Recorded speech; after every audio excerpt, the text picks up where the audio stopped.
Imagine a group of German soldiers moving through the Ardennes forest. It's a dark and challenging place, yet they march with amazing energy and focus. It's like they have superpowers. They don't tire, they don't slow down. How can this be? Well, many of them were using a little pill that seemed harmless but was far from it. This pill gave them their superhuman abilities. Today, we're going to explore a unique part of World War II, and that is drug use, especially Pervitin. It had a big effect on soldiers. This pill made them feel powerful, alert, and less tired. But there was more to it than just staying awake. In this podcast, we're going to dive deeper into how a small pill could have such a large impact during the war. So, to understand how Pervitin started, we need to look at a company called Temmler Werk. They were a pharmaceutical company in Germany. In 1937, they made a new pill called Pervitin.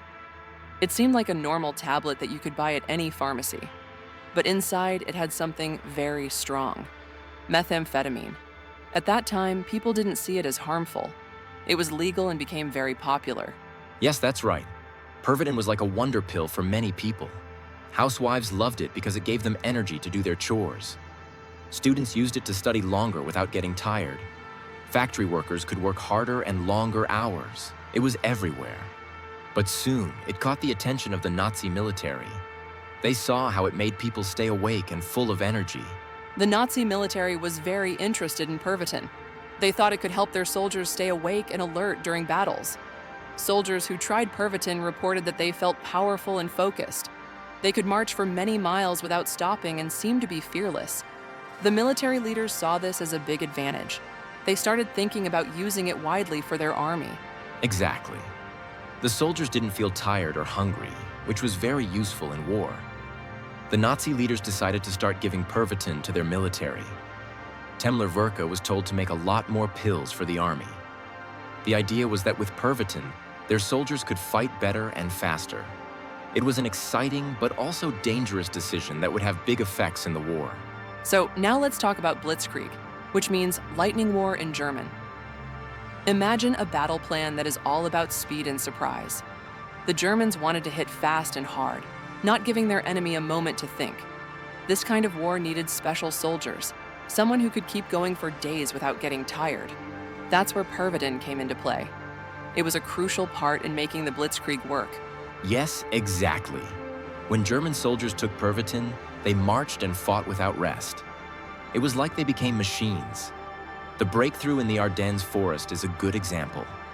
It was a place with thick woods, really tough to cross, but the German forces did it, and they did it fast. The Pervitin tablets helped them march miles and fight without taking breaks, shocking both British and French troops. And because of Pervitin, these soldiers had amazing focus and energy. The tablets made them feel unstoppable. During the French campaign alone, soldiers were given 35 million tablets. They would pop a few pills and could go around the clock without sleep. The army thought it was like having a superpower. With all that energy and alertness, they could carry out rapid attacks and movements, surprising every opponent they faced. This made Pervitin an official part of their war machine. The Nazi leaders believed it gave them an edge because soldiers could drive tanks and fly planes all night. Being that alert and focused was a big advantage in battles. They were confident, aggressive, and eager to attack. It wasn't just some small part of their strategy. It was at the core of their military operations, making their attacks more effective and swift. While Pervitin gave soldiers an edge in battles, there was a dark side to this drug that started to show after the initial boost faded away. The soldiers who used Pervitin felt very energetic and sharp at first, but soon they had to face serious problems. Many soldiers started to feel dizzy and paranoid when the effects wore off, which harmed their ability to operate effectively. And that's right. When soldiers came down from Pervitin, the results were not pleasant. They could even collapse from sheer exhaustion. This made it tough for them to perform their duties. In some cases, soldiers experienced hallucinations, seeing things that weren't there. It was a dangerous situation where their mind played tricks on them, making some believe they were under attack even when they were not. Soon, reports of addiction and psychosis started coming in. Military doctors noted that soldiers who used Pervitin frequently became dependent on these little pills. They needed more to function the same way. Addiction to Pervitin became a significant issue. It impacted morale and made it more difficult for soldiers to recover when their body finally crashed. For the military, this was a serious problem.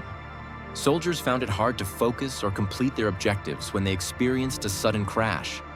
Some even had severe breakdowns right in the middle of combat.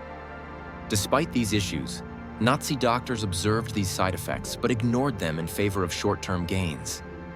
They kept using Pervitin because it appeared to work for their goals. Now let's turn our focus to the SS, which stands for Schutzstaffel. They were not just regular soldiers, but a special group loyal only to Hitler. They were known for their terrible acts during the war. Drug use among them was very high. Many SS members used meth from Pervitin and also took morphine. This mixture made their actions more violent.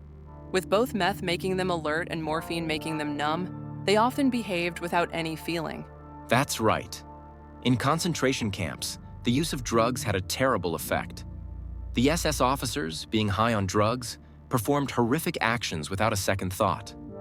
Experiments were done on people, using these drugs like meth to see how long someone could stay awake or work. These drugs pushed people to the edge and showed the chilling side of the Nazi regime. Many SS officers became addicted, which made them mentally unstable. It's shocking to think about how addiction affected the SS. Their constant use of Pervitin and other drugs made them act in ways they might not have without the influence of substances. This addiction led to mental instability. Some officers imagined things that weren't there or had fits of rage. It was not just their ideology that drove them, but also the drugs. Their reliance on these substances made them unpredictable, adding to the danger they posed. Experiments on prisoners were also horrendous. SS doctors were involved in cruel tests, trying to see the limits of human endurance under the influence of drugs. This improper use of drugs was terrible and led to many deaths. People were treated miserably, as if their lives had no worth. The mental and physical suffering these drugs caused is hard to imagine. It shows what happens when substances are misused in such terrible ways. It's fascinating when we look at Adolf Hitler's drug use. He had a personal doctor named Dr. Theodor Morell, who was almost like his pharmacist. Morell gave Hitler different drugs almost every day. This was no small thing considering the power Hitler had. Morell started with simple things like vitamins, which soon changed to more serious drugs, including methamphetamine and opioids. It's hard to imagine how these drugs played a part in his decisions as a leader. Absolutely. Hitler's drug routine wasn't just a minor part of his life. He took these substances frequently, like Pervitin, and even cocaine treatments for his throat and nose issues. It makes us wonder what kind of effect this had not only on his body, but on his mind. These drugs were known to boost energy, but also bring about mood changes. They may have contributed to some of his erratic decisions during the war. The types of drugs he used were quite intense. Pervitin is like a powerful stimulant, while opioids are strong painkillers that can change how you feel. And then there were meth and cocaine. Imagine all of these together. They likely had a big impact on his daily life and thinking. Some people around him felt that Dr. Morell was dangerous, but Hitler trusted him completely. His reliance on these drugs might show in some of the decision-making and leadership style he had. Indeed. The drugs might have played a role in keeping Hitler active and focused during stressful times. But they also have side effects. Think about how addiction can change a person's behavior. It's possible that these drugs affected how he saw reality and made choices. Meth and cocaine can make someone feel powerful, but can also cause paranoia and aggression. It's interesting to consider how this might have influenced important decisions during the war. After World War II ended, there were many discoveries about the use of drugs in Nazi Germany. It was revealed how deeply drugs were involved in the military. The dependency on substances like Pervitin was bigger than many people thought. Soldiers who managed to survive the war often had to face the long-term effects of being addicted. These veterans found it hard to get back to normal life because of the lasting impact of these drugs on their bodies and minds. Yes, the realization about addiction was a major issue. It wasn't something the world was ready to handle at that time. The use of drugs by the soldiers led to discussions about military strategies in future wars. People started to reflect on the ethics of using such methods in warfare. Was it fair to put soldiers in harm's way by giving them substances that made them feel stronger? These questions still lead to studies on how drugs were used in military history. The legacy of drug use in the Nazi military left a significant mark on how wars are evaluated. Historians and military experts looked into the decisions made by the Nazi leaders, examining how drug use could have influenced them. This kind of reflection is important to learn from past mistakes. It also opens up discussions about whether or not similar practices could happen today. Understanding the past helps us prepare better for the future. Absolutely, that reflection is crucial. It's something that still teaches us about the ethical implications of drug use in combat.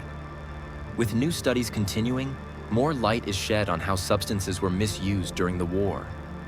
There's a lot to learn when we delve into the effects drugs had on soldiers' health and behavior. It raises important issues about human rights and ethical warfare, showing us why understanding this dark part of history is key. Today, we talked about the surprising role Pervitin played in World War II. These little pills gave soldiers superhuman energy and focus, but also came with a high cost. From keeping soldiers awake for days to causing serious addiction and health problems, the story of Pervitin shows how drugs can change history in unexpected ways. It's important to remember this history to understand how choices like these can affect us all. Thank you for listening to our discussion on this important topic. If you found it interesting, please subscribe to our podcast and leave a comment. We have many more historical stories to share in our future episodes, and we'd love to hear your thoughts. Your support helps us bring more insightful stories to our listeners. Thank you for being with us today. We hope you'll join us again soon.